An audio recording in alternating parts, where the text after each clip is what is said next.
What's up people, welcome to part 2 of the unboxing vlog. First thing first, I have a bad news for you because I could not film the assembling of the PC. But I do have my reasons. Actually, very fortunately, all the components arrived in the same day while I received the case and the screen behind me. On Saturday morning, Amazon sent me an email saying that I would receive the other components on Sunday, and then it turns out 2 hours later I was delivered all the remaining components, so I could start the assembling the same day. The reason why I didn't film everything is that in the meantime a friend of mine came and we did a photo shoot for my profile pictures on social media, and then after that I came home and I continued the assembling, and then PC had a few problems. So in this video I'm gonna tell you what happened and how I solved this, and if you happen to assemble your own PC, so you can follow my tips and prevent this, so your assembling will be faster and you will have less trouble, and you can boot your PC much faster and start doing what you want to do. Okay, so the first thing that happened when I did the unboxing and the assembling of the components, so first you have to check if you have every part. Obviously, that's normally everything should get delivered, but it's always better to double check. I didn't have that problem, but just a tip. I went online obviously to follow a guide on how to assemble my PC. You will find plenty on the internet, so I don't need to give you an URL. You just Google how to assemble PC blah blah blah and you will find one. Well, first of all I had to assemble the motherboard, so I had to first put the CPU, then get the CPU fan and the heatsink, put the RAM on the motherboard, and I have to put the motherboard in the PC case. Then after that you have to put the power supply, plugging in everything, adding the hard drives, adding the SSD if you have one. Then you just have to add the peripherals and then just plug everything and everything should start. What happened in my case is that whenever I pushed the power button, the PC would just start for 1 second and shut off. And I did it repeatedly to figure out maybe that's a power problem. What happened is that the CPU had a problem. So how I found out about this, and this is where this is vital. My motherboard is this one, the MSI Z370 PC Pro, and the manual is very vital to understand how to overcome any problems when you're assembling your PC. So it turns out how I knew that my CPU was the problem by browsing in the manual.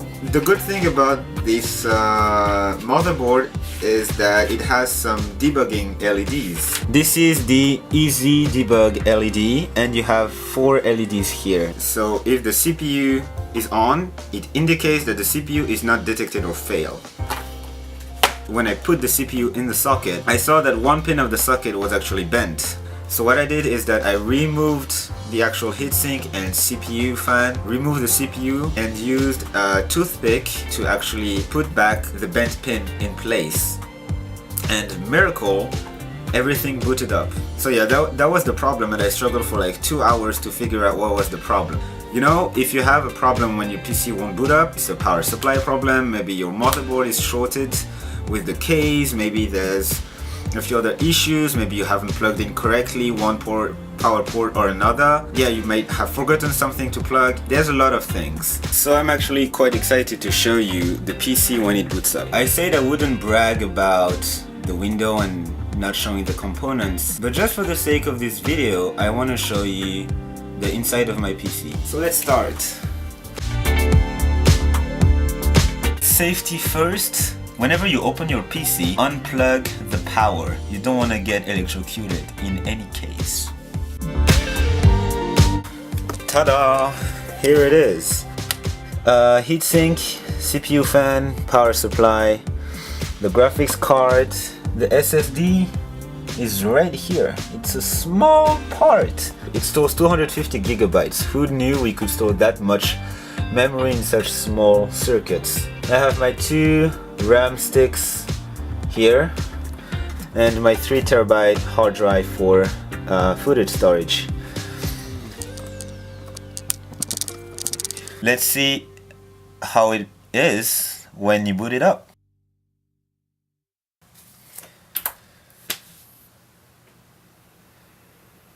That wasn't cool enough. Let me zoom in for you.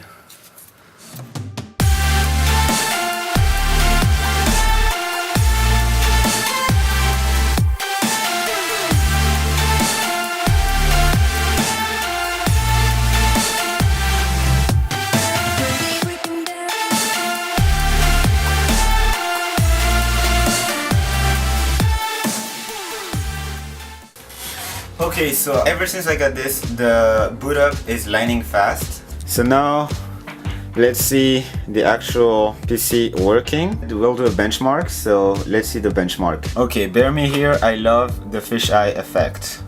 Alright, so I have Cinebench. So let's run the OpenGL test right now. So my score is actually, I don't know if you guys can see, but my score is 151.13. Hang on, let me switch the lens for you. Yep, right here, 141.13. So the animation ran at 141 frames per second, and this is super high. So let's run the CPU test this time. And I got my score. Hang on. So my score is 1407. This is a pretty high score if you look at the previous test from before. I know these are just figures and it may not say a lot. It just gives an overview of how powerful your computer is, but obviously each computer has different goals. Like some are for gamers, some are for professional like video editors or photographers or designers or companies. They need like engineers. A benchmark is just here to give a global idea, but then you need real world examples. Like the vlog from yesterday, it lasts 10 minutes and 46 seconds and it took me 3 minutes and 40 seconds to render it. So considering it's full HD footage, 1080p, and it's 10 minutes long, so it's around 3 times shorter, I really consider my PC as being powerful enough for my needs. So this is what you have to keep in mind when you're building your PC, is like knowing your budget, knowing what your PC will be for. That's why you have to find exactly what will be the use of your PC. I hope you enjoyed this little video. Don't forget to subscribe to my YouTube channel, it actually makes a difference. So I see you guys on the next video. Bye!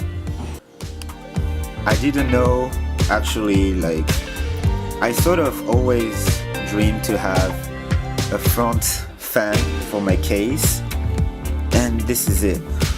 There's a front fan to actually suck the air from outside and blow it inside. This is cool.